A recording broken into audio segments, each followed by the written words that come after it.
मैं वो फॉर्मूला याद करवाता हूँ, तुम्हें याद आएगा कि किया है या नहीं। मेरे ख्याल किए में हुए। डेफिनेटली, हाँ नहीं डेफिनेटली कर दिया था। तो डायरेक्शनल डेरिवेटिव का ये एक फॉर्मूला था, ठीक है।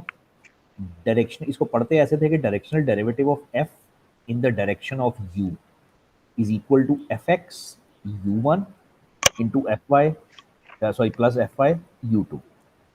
यू वन यू टू जो होते थे ये यूनिट वेक्टर था उस डायरेक्शन में जिसकी हम बात कर रहे थे, ठीक है।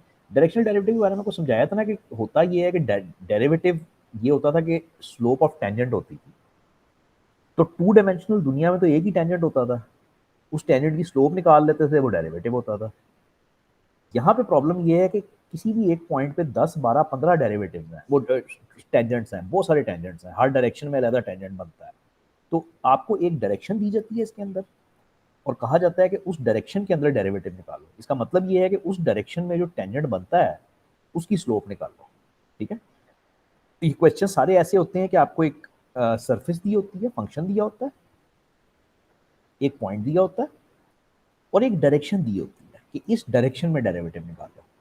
और फिर इसका फॉर्मूला था वो जो मैंने बताया आपको कि भैया ये कि directional derivative of F in the direction of U is equal to F X U one plus F Y U two. F X और एफ वाई वो हैं पार्शियल डेरिवेटिव्स हैं और यू वन और यू टू यूनिट वेक्टर्स हैं उस direction में जो आपको दी हुई है। For example directional derivative of ये सरफेस दी हुई है एट फलाना point in the direction of the vector, ये वाला तीन चीजें दी हुई है ना, सरफेस दी हुई है, पॉइंट दिया हुआ है और डायरेक्शन वेक्टर दिया हुआ है, ठीक है। तो तुम एफ एक्स निकाल लेते हो फर्स्ट डेरिवेटिव, वो पार्शियल डेरिवेटिव, एफ वाई निकाल लेते हो पार्शियल डेरिवेटिव। अच्छा उसके बाद अब जो तुम्हें वेक्टर दिया हुआ है 3i+4j उसका यूनिट वेक्टर निकालना है, ये जरूरी है। तो यूनिट वेक्टर कैसे निकालते हो, डिवाइडेड बाय मैग्नीट्यूड और यूनिट वेक्टर निकालते हो। अब जब यूनिट वेक्टर निकालते हो तो जो उसका पहला कंपोनेंट है वो u1 है और ये हो गया u2। तो तुम्हारे पास एफ एक्स आ गया, एफ वाई आ गया, u1 आ गया और u2 आ गया। यहां तक हम पहुंचे थे पिछली दफा, ठीक है। अच्छा इसमें मैंने आपको कहा था कि सिर्फ एक वेरिएशन होती है क्वेश्चन की, वो ये होती है, मैं सॉरी मैंने कहा नहीं था आपको, ये मैंने कहा था कि पढ़ लेना। तो ये था वो ये था कि अगर तुम्हें यूनिट वेक्टर नहीं दिया हुआ, तुम्हें सिर्फ एंगल बताया हुआ है with the positive x axis, मतलब तुम्हें फॉर एग्जांपल उसने तुम्हें वेक्टर नहीं दिया हुआ लेकिन उसने तुम्हें कहा है कि जो डायरेक्शन है वो 30 डिग्रीज फ्रॉम फलानी फ्रॉम एक्स एक्सिस है 30 डिग्रीज, ठीक है। तो फिर उस केस में तुमने u1 और u2 कैसे निकालने हैं, तो उस केस में u1 इज कॉस थीटा और u2 इज साइन थीटा, बस सिर्फ ये फर्क इसके अंदर आता है। क्वेश्चंस ऐसे होंगे, फाइंड डायरेक्शनल डेरिवेटिव ऑफ फलाना फंक्शन एट फलाना point in the direction of the vector that makes an angle pi/3 with the positive x axis। ये बात समझ लो कि तुम्हें वेक्टर दिया ही नहीं हुआ तो तुम यूनिट वेक्टर कहां से निकालोगे। तो तुम्हें सिर्फ डायरेक्शन दी हुई है कि ये है आ,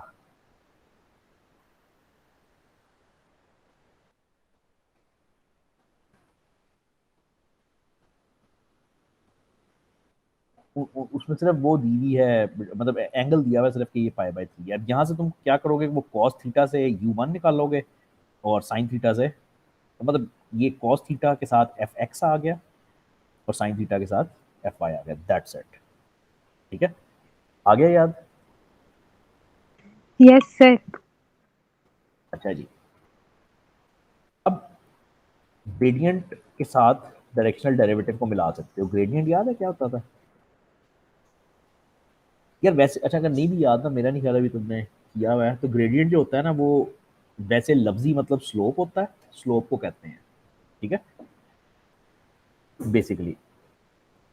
तो अब ग्रेडियंट का फॉर्मूला मतलब ये इसको लिख इस तरह सकते हो, देखो ये जो एफ एक्स आई प्लस एफ वाई जे होता है ना वेक्टर, इसको तुम लिख इस तरह सकते हो ग्रेडियंट ऑफ एफ है।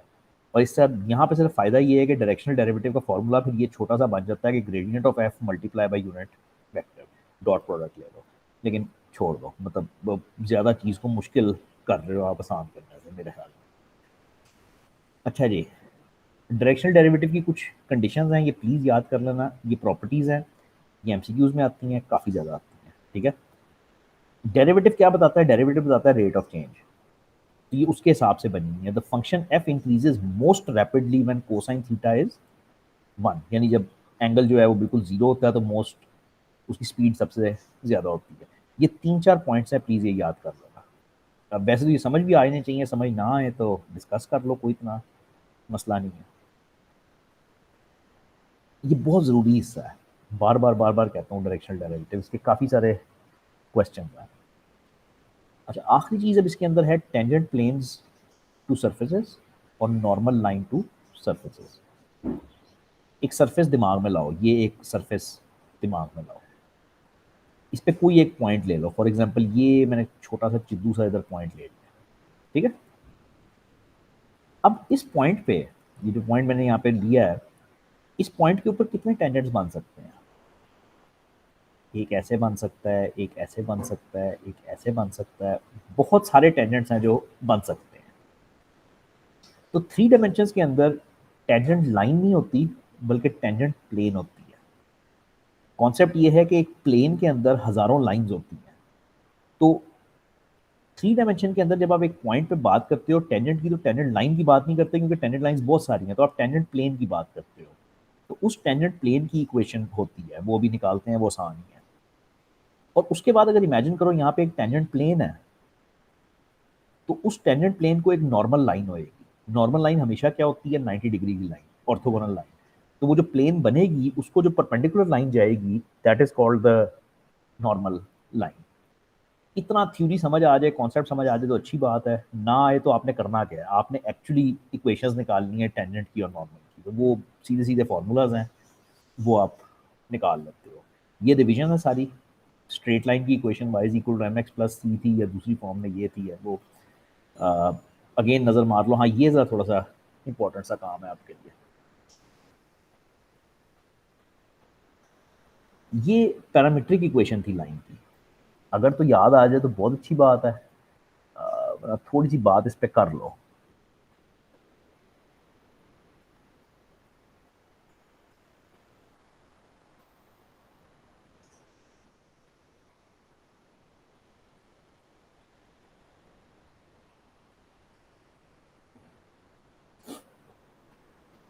भाई यार ये अच्छा, कैसे करूँ इसको? कैसे करें कि आप नॉर्म स्ट्रेट लाइन की इक्वेशन ये तो जानते हैं ना कि 3x+1 एक स्ट्रेट लाइन की इक्वेशन है। इसमें फ़ौरन आप जानते हैं कि स्लोप जो है वो 3 है और इंटरसेप्ट जो है वो 1 है, क्योंकि ये एक स्टैंडर्ड फॉर्म आपको पता है। अब मैं आपको ये कह रहा हूँ कि x is equal to x not, भैया एग्जाम्पल से कर देता हूँ, +2t, और y is equal to 1 - 3t for example. ये इक्वेशंस पैरामीट्रिक इक्वेशंस हैं। पैरामीट्रिक इक्वेशंस ऑफ लाइन, अब मैंने फर्जी बनाई है, शायद वो एग्जैक्टली ना हो, लेकिन बहरहाल ये भी लाइन की एक पैरामीट्रिक इक्वेशन है। अब ये कैसे पैरामीट्रिक इक्वेशन है? यहाँ से आप लाइन कैसे बनाते हो? आप एक्स की वैल्यू लेते हो, ठीक है, और वाई कैलकुलेट कर लेते हो और एक टेबल बना लेते हो। यानी एक्स की वैल्यू यहाँ पे लेते हो, फॉर एग्जाम्पल 1 है, तो इधर रख के उसको आप वाई कैलकुलेट कर लेते हो कि 4 आ गया, तो आप कहते हो एक पॉइंट बन गया। फिर आप एक्स को इधर 2 रख लेते हो और उसको कैलकुलेट कर लेते हो कि 7 बन गया, तो आपके पास पॉइंट्स बन जाते हैं, उससे आप ग्राफ बना देते हो।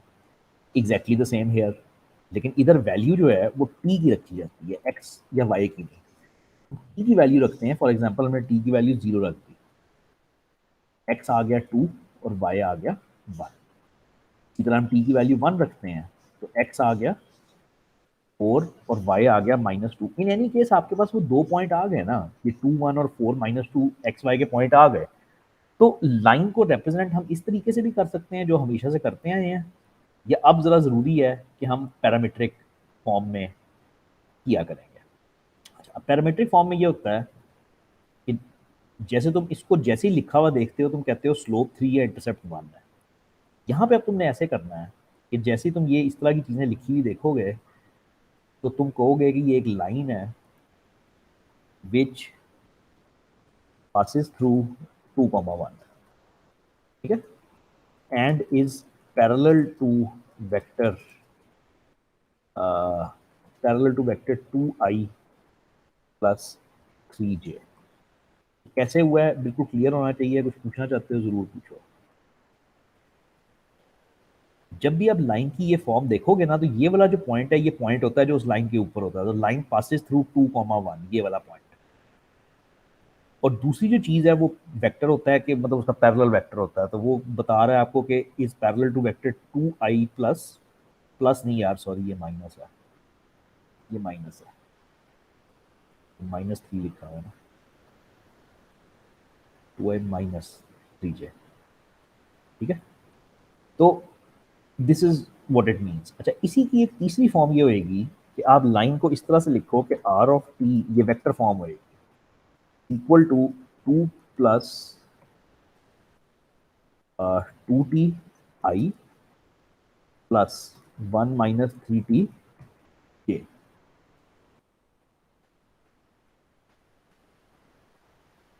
ठीक है। वंस अगेन, ये मेरी नॉर्मल फॉर्म है जो मैं बचपन से इस्तेमाल कर रहा हूँ लाइन की, इसका कोई प्रॉब्लम नहीं है हमें। ये मेरी पैरामीट्रिक फॉर्म है, और अगर आपको पैरामीट्रिक फॉर्म आती है तो आपको वेक्टर फॉर्म खुद ब खुद आती है, क्योंकि वेक्टर फॉर्म में किया क्या आपने, वो दोनों एक्स और वाई की वैल्यूज लिख दी हैं, उसको वेक्टर की फॉर्म में एक आपने लिख दिया है। तो लाइन की अब ये 3 फॉर्म्स बना करेंगी, ये वेक्टर फॉर्म होएगी, और ये पैरामीट्रिक फॉर्म होएगी। और अब यकीन करो, तुम्हें अगर एक आती है तो दूसरी तुम निकाल सकते हो, फौरन वो सामने ही पड़ी होती है, ठीक है। 3 डायमेंशंस में कोई खास चीज चेंज नहीं होती, साथ एक जेड आ जाता है, बस दैट्स इट, ठीक है। तो अगर तुमसे ये पूछा जाए कि पैरामीट्रिक इक्वेशन बताओ स्ट्रेट लाइन की जो इस पॉइंट में से गुजरती है एंड पैरेलल टू है फलाना वेक्टर, तो ये तुम्हें बड़े आराम से समझ आ नहीं चाहिए कि ये ज़रा बनाऊंगा दिमाग में, बनती है।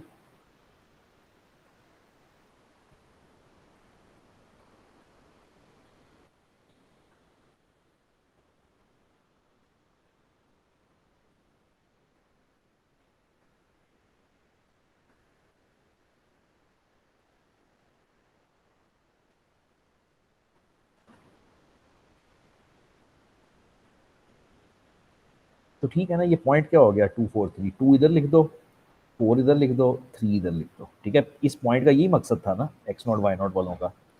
और जो पैरेलल वेक्टर है 4 प्लस 0 प्लस 7, 4 ये आ गया ए, 0 ये आ गया, और 7 -7 ये आ गया, ठीक है। तो आपकी ये 3 पैरामीट्रिक इक्वेशंस बन जाएंगी। भाई अगर मुश्किल है तो बताओ, मैं रुकूं प्रैक्टिस करवाऊं, वरना ये बहुत ही आसान आसान चीज़ें हैं मेरे हिसाब से।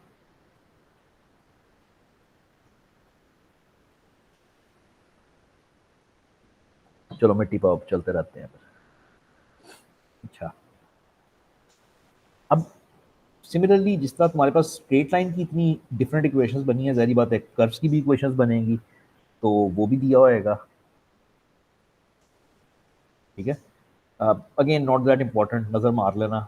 यहाँ से अब हम काम करना शुरू करेंगे, ठीक है। तो पहली इंपॉर्टेंट बात जो है ना, वो ये है कि इक्वेशन ऑफ प्लेन कैसे निकालोगे। इक्वेशन ऑफ प्लेन ऐसे निकालोगे, इसको आसान कैसे करें, डायरेक्शन बस ये इतना रखेंगे, लेट अ प्लेन पासिंग थ्रू फलाना पॉइंट एंड नॉर्मल वेक्टर ये है इसका, और इसकी इक्वेशन ये होती है, ये तो इक्वेशन नहीं होती है, ये है। अच्छा, तो अब जरा इसको हजम करो कि ये है क्या। मैं आपसे इक्वेशन ऑफ प्लेन मांग रहा हूँ, ये आपने पहले नहीं की हुई कभी। लाइन तो आसान था ना, लाइन तो की हुई थी, लेकिन उसकी 2 डिफरेंट फॉर्म्स हमने देख ली बस। प्लेन आपने कभी नहीं की हुई। अब प्लेन के केस में आपको गिवन क्या होता है, आपको एक पॉइंट गिवन होता है उस प्लेन पे, एक पॉइंट दिया होएगा, और डायरेक्शन दी होगी उसकी नॉर्मल की। नॉर्मल लाइन कौन सी होती है, जो परपेंडिकुलर होती है। तो अगर प्लेन की इक्वेशन निकालनी है तो तुम्हारे पास एक पॉइंट होना चाहिए और नॉर्मल वेक्टर की डायरेक्शन होनी चाहिए। अगर ये 2 चीजें हैं तो ये इधर सब्स्टिट्यूट कर दो, और ये तुम्हारी प्लेन की इक्वेशन होगी। एग्जाम्पल देखो, ये an equation of a plane passing through फलाना point and perpendicular to the फलाना वेक्टर। बल्कि ये ज्यादा अच्छा है क्योंकि इसमें उसने नॉर्मल का लफ्ज भी यूज नहीं किया। तो बस तुम्हें पता होना चाहिए नॉर्मल का लफ्ज जिधर भी आएगा दैट मीन्स परपेंडिकुलर, 90 डिग्री के एंगल की बात कर रहे हैं। तो वो कह रहे हैं कि प्लेन की इक्वेशन बताओ जो फलाने पॉइंट में से गुजरती है, और उसका नॉर्मल वेक्टर ये है। तुमने इक्वेशन कैसे बनानी है, तुमने ये इक्वेशन बनानी है ए ये वाली ना, तो इसमें X naught Y naught Z naught की तुम्हें वैल्यूज चाहिए, वो ये आ गई 3 - 1 7, यानी ये 3 आ गया, -1 आ गया, 7 आ गया। और उसके बाद ये जो ए बी और सी हैं, ये तुम्हारे नॉर्मल वेक्टर की वैल्यूज हैं, यानी 4 2 और 5। ये देखने में बड़ी आसान लगती है, लेकिन बात वही है कि अगर आपको उस टाइम पे ये याद है कि आप फॉर्मूला सही यूज कर रहे हो और मतलब वो चीज़ है, तो ये इक्वेशन ऑफ प्लेन है। मेरे ख्याल में ये वाकई बहुत ही आसान है, बस सिर्फ याद होना चाहिए कि आप क्या कर रहे हो। ये ऊपर वाली जो थी वो इक्वेशन ऑफ लाइन थी इन 3 डिफरेंट फॉर्म्स। अब जो आखिरी चीज़ है इसके अंदर, यार ये भी इंपॉर्टेंट है एक्चुअली, कैसे करवाएं, ये ऑर्थोगोनल प्लेन्स है लेकिन नहीं है, क्या चक्कर है। एक मिनट है ना, देखते हैं आते हैं वापस। अच्छा, अब आती है टेंजेंट प्लेन, ठीक है। यानी पहले तो बात जो हो रही है वो सिर्फ इक्वेशन ऑफ प्लेन की हो रही है ना, जनरल कोई भी प्लेन हो सकती है। अब जरा मोजेस प्लेन है जो टेंजेंट प्लेन है, तो इसकी इक्वेशन लिखी नहीं है यार।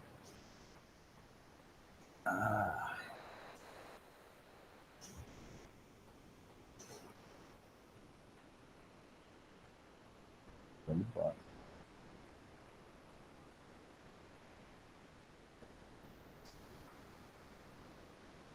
मेरा से फॉर्मूला नहीं लिखा। होता ये है फॉर्मूला, लेकिन लिखना चाहिए। मैं बनाने की कोशिश करता हूँ, देखते हैं क्या होता है तो यही, क्योंकि इक्वेशन आप निकाल तो प्लेन की इक्वेशन ही रहे हो ना, तो होनी तो यही है। लेकिन इसमें ये एफ एक्स एफ वाई है सारे, ये चीज़ें नहीं है इसमें, तो ए नहीं है, बी नहीं है, सी नहीं है। This is F X F Y F G, यानी ये जो है ना ये एफ एक्स है। एफ एक्स समझ गए क्या है? Partial derivative with respect to F, ये partial derivative with respect to Y है, आ गया वैसे ही, और ये partial derivative with respect to Z है। अच्छा, अगेन ये भी चीज़ बहुत सादी सी, बहुत ईजी सी है कि अगर तुम्हें टेंजेंट प्लेन निकालने को कही जाए, तो तुम्हें डेफिनेटली एक सरफेस दी होगी, एक पॉइंट, सॉरी गलत हो गया, एक पॉइंट दिया होएगा तुम्हें एक सरफेस दी होगी, एक इक्वेशन दी होगी,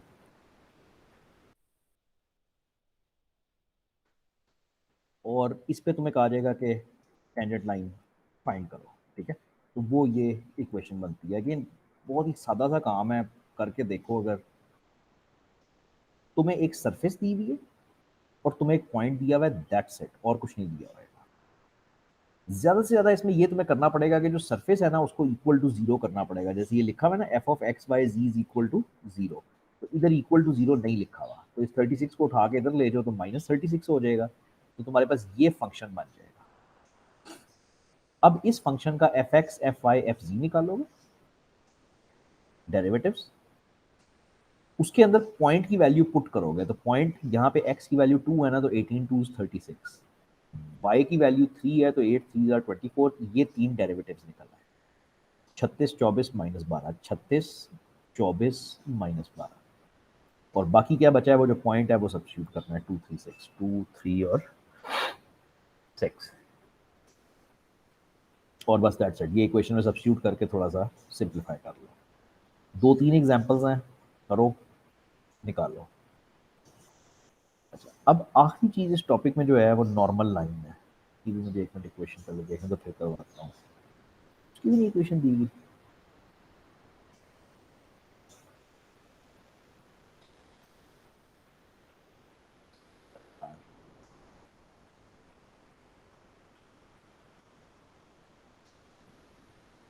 हाँ, अच्छा, अनफॉर्चुनेटली उसकी भी इक्वेशन नहीं दी गई, तो वो भी मैं खुद ही लिखता हूँ। ये भी दी गई, normal line to the tangent plane. Actually जो पहली चीज है ना, ये तुमसे कोई पूछता नहीं है, ये इक्वेशन ऑफ प्लेन और इक्वेशन ऑफ लाइन तुमसे कोई नहीं मांगता। तुमसे जो मांगी जाती है वो टेंजेंट प्लेन और नॉर्मल लाइन की ही इक्वेशंस नॉर्मली मांगी जाती है, ठीक है। अच्छा, ये सारा यही है, बस इसको लिखना डिफरेंट तरीके से है। फॉर एग्जाम्पल ये है x minus X naught is equal to Y minus Y naught is equal to Z minus Z naught बटा एक्स एफ वाई और एफ सी। मैं इसका एग्जाम्पल करता हूँ, ये काफ़ी कंफ्यूजिंग चीज़ है, ये जब करोगे ना तो ये काफ़ी कंफ्यूजिंग है कि ये कैसी इक्वेशन निकल आई है।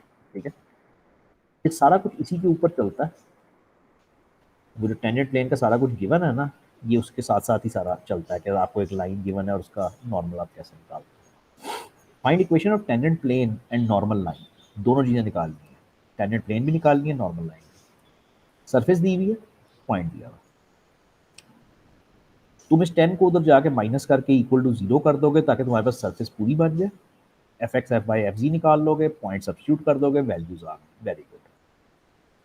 अब टेंजेंट प्लेन के लिए जिस तरह पिछली दफा भी किया है कि ये 16, ये 6 और ये 6 रख के और बाकी आप पॉइंट रखोगे और ये आपकी इक्वेशन आ गई, ये पुरानी बात है। नई बात हम ये कर रहे हैं कि नॉर्मल लाइन के लिए चीज़ें वही रहनी है सारी, बस शक्ल बदल जाएगी जरा, x minus X not over F x हो जाएगा, तो एफ एक्स है 16, एक्स नॉट एट 2, तो एक्स माइनस 2 ओवर 16, फिर वाई प्लस जो भी आता है वो आता जाता है। ठीक है, अच्छा अब यहां से दो तीन रास्ते हैं। एक रास्ता ये है कि इसको ऐसे ही छोड़ दो, ये ऐसे ही एक्सेप्टेबल है, ठीक है, ये इक्वेशन आ गई, दैट्स इट। ठीक है, दूसरा रास्ता ये है कि इसको या तो वेक्टर फॉर्म में लिखो या उस तरह से लिखो, करवाया नहीं है उसने, मैं तुम्हें करके दिखा देता हूँ। ये मतलब एक रास्ता तो ये है कि आंसर को ऐसे ही छोड़ दो, ओके, ये एक्सेप्टेबल है, कोई मसला नहीं है। ठीक है, दूसरा रास्ता ये है कि इसको इक्वल टू टी कर दो, तो सोचो कि ये इक्वल टू टी है। अगर ये इक्वल टू टू है, अब हर एक के साथ शुरू हो जाओ, ये x minus 2/16 equal to T है, तो क्या इक्वेशन बनेगी, x minus 2 is equal to 16 T. ठीक है, इसी तरह दूसरे के साथ करो, y plus 3 is equal to 6 T और z minus 1 is equal to 6 T, और छोड़ना यहाँ पे भी नहीं है, इसकी सही फॉर्म जो बनती है वो ये बनती है। ठीक है, y is equal to minus 3 plus 6 T और z is equal to 1 plus 60।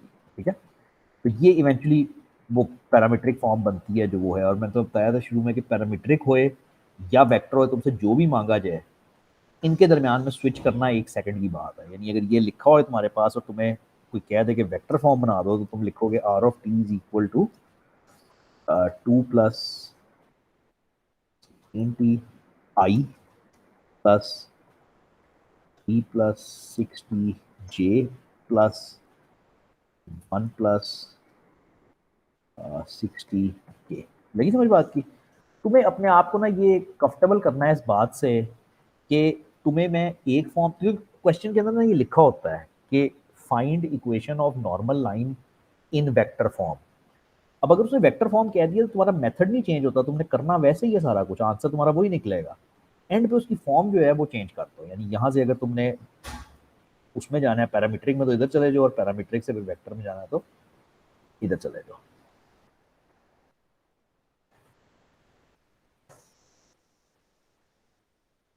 चलिए, एग्जाम्पल हैं दो तीन, कर लेना, उम्मीद है कर लोगे या नहीं करोगे, नहीं करोगे। ये आखिरी चीज़ थी जो मैं करना चाहता था, ये मेरा ख्याल था कि पीछे था लेकिन वो ये यहाँ पे है एक्चुअली। ऑर्थोगोनल सर्फेसेस, ऑर्थोगोनल लफ्स आई एम श्योर तुम्हें पता होगा कि परपेंडिकुलर कम होता है, और सर्फेसेस का मतलब तुम्हें पता है कि 3 डायमेंशनल में कर्व्स को कहते हैं, 3 डायमेंशनल कर्व्स यानी सर्फेसेस होती है ना वो। दो सर्फेसेस आपस में ऑर्थोगोनल हो सकती हैं, परपेंडिकुलर हो सकती हैं। भाई दो लाइनें तो परपेंडिकुलर समझ आती हैं ना, वो सबको पता है कि दो लाइनें परपेंडिकुलर। अब दो सर्फेसेस कैसे परपेंडिकुलर हो सकती हैं? इसकी डेफिनेशन ये होती है कि दो सर्फेसेस, एक एफ की सरफेस एक जी की सरफेस, ये आपस में परपेंडिकुलर उस वक्त होती हैं जब इनके नॉर्मल लाइन परपेंडिकुलर होती है। यानी एक सरफेस है कोई इस तरह की, अब इसकी एक नॉर्मल लाइन होएगी और एक कोई और सरफेस है इसकी कोई नॉर्मल लाइन होएगी। अगर ये दोनों नॉर्मल लाइंस आपस में परपेंडिकुलर हैं तो हम कहते हैं कि ये जो सर्फेसेस हैं ये आपस में ऑर्थोगोनल है। ये थ्योरी है इसकी। ठीक है, खैर हमें ये एक फॉर्मूला चाहिए लिटरली कि अगर ये कंडीशन होल्ड करती है तब दोनों सर्फेसेस ऑर्थोगोनल हैं, वरना नहीं है। और ये आपको काफ़ी सिंपल लगेगा, ये सिर्फ डेरिवेटिव्स हैं, एफ एक्स जी एक्स एफ वाई जी वाई एफ जेड जी जेड। इन क्वेश्चंस के अंदर तुम्हें दो सर्फेसेस गिवन होंगी और बेसिकली तुमसे पूछा जा रहा है कि ये ऑर्थोगोनल है या नहीं है। तो यार इसमें थोड़ा सा पंगा है मतलब मैं तुम्हें ऑलरेडी एडवांस में बता रहा हूँ कि ये तुम पढ़ोगे तो इसमें तुम्हें थोड़ी सी मुश्किल होएगी इसके एग्जाम्पल्स में। एक दफ़ा कोशिश खुद कर लो, ठीक है? और अच्छा एग्जाम्पल है ये एक बस, फिर तो कुछ है ही नहीं। एक सरफेस दी हुई है, दूसरी सरफेस दी हुई है। अब इसने दोनों को ऐड करके किया, लेकिन मैं चाहूंगा कि आप खुद इसी तरह से करो कि आप सारे डेरिवेटिव्स निकाल लो और देखो कि ये कंडीशन होल्ड करती है। अगर ये सारी कंडीशन होल्ड कर गई, इक्वल टू जीरो आ गया, तो आप कह देते हो कि सरफेसेस आपस में ऑर्थोगोनल है। मैं रुकूंगा इधर, डिफरेंशियल्स मैं नहीं करना चाहूंगा, आते नहीं है। मैं अगली दफ़ा यहाँ से शुरू करना चाहूँगा, और ये मैं डेफिनेटली क्लास, अगली क्लास होएगी ना, हाँ ये, क्योंकि ये ऑनलाइन नहीं होने लगा, ये सबसे इंपॉर्टेंट टॉपिक है, तो ये मैं करूँगा। अच्छा, डिफरेंशियल्स मैंने कभी भी नहीं करवाए, यकीन करो। ये कुछ 3-4 सफ़ों का टॉपिक है ये, और वो इसलिए नहीं करवाया कि समझ नहीं आता क्या करवाऊँ। तो कोशिश करो कि पढ़ ही लो, बस खुद ही पढ़ लो इसको। ये 10th से शुरू हुआ है और 13th लेक्चर तक आया है। ये वेक्टर्स थे जिसमें तुम्हारा dot product, cross product, right hand rule, वो ट्रिपल स्केलर प्रोडक्ट, डिटर्मिनेंट्स, पता नहीं क्या क्या था। ठीक है, आज जो इंपॉर्टेंट था वो क्या क्या था कि टेंजेंट प्लेन की इक्वेशन, नॉर्मल लाइन की इक्वेशन, ऑर्थोगोनल सर्फेसिस क्या होती हैं, ये बातें बेसिक आज इंपॉर्टेंट थी। ये वेक्टर्स वाला हिस्सा था जो यहाँ पे खत्म होता है। अब ये दोबारा आएगा लेकिन मिड के बाद आएगा। अच्छा, आगे क्या है जो मैं कह रहा हूँ, बड़ा जरूरी टॉपिक है, सबसे जरूरी, ये एक्सट्रीमा है। अब एक्सट्रीमा इंतहाई आसान थे कैलकुलस 1 में, वो फर्स्ट डेरिवेटिव जीरो कर दो, सेकंड डेरिवेटिव निकाल लो, हो गया, ये होता था। थ्योरी तो इसमें भी यही है, लेकिन इसमें मतलब वर्किंग बहुत ज़्यादा है, बहुत ही ज़्यादा है। ठीक है, तो ये मैं क्लास में ही करूँगा। ये जाता है 14 से 17 तक, और ये यूजुअली एक क्लास में होता है, ज़्यादा से ज़्यादा 2 में हो जाता है। और उसके बाद 18 के बाद सिर्फ इंटीग्रेशन है। ठीक है, तो एक ये टॉपिक है और उसके बाद एक और हमारा टॉपिक है इंटीग्रेशन, दैट्स इट। तो लेकिन अब प्रैक्टिस बस कर लो, संभाल लोगे।